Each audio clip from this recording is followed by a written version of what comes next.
A newly proposed state bill aimed to hold more people accountable for violence against children.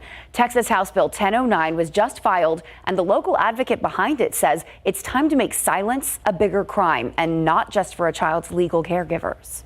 In Bexar and surrounding counties, we've had our fair share of heart-wrenching child abuse cases, adding to the sad fact that Texas leads the nation in child death cases. Complicated and horrendous child death cases. And what I found as an investigator is there was an aunt that knew that this was going on.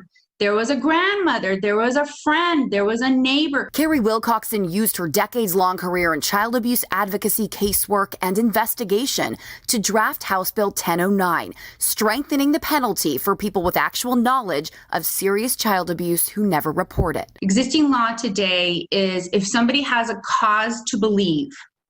So that's different from having knowledge. In the current law, those who fail to report suspected child abuse or neglect can be charged with a Class A misdemeanor. But Wilcoxon says the charge is not only hard to prove, it's barely being used. In my research, I cannot find where district attorney offices in the state of Texas prosecute on this. So the bill she drafted focuses on those who actually see serious bodily injury. They saw the broken arm a couple different times.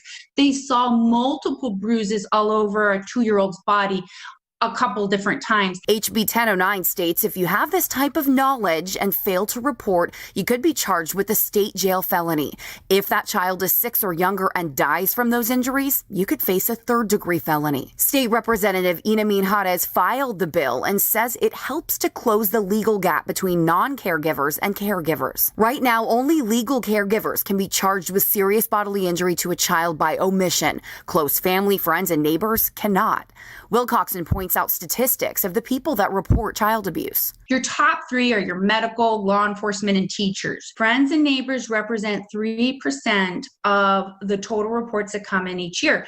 Family represents only 8%. She says if those small percentages begin to rise, children's lives can and will be saved.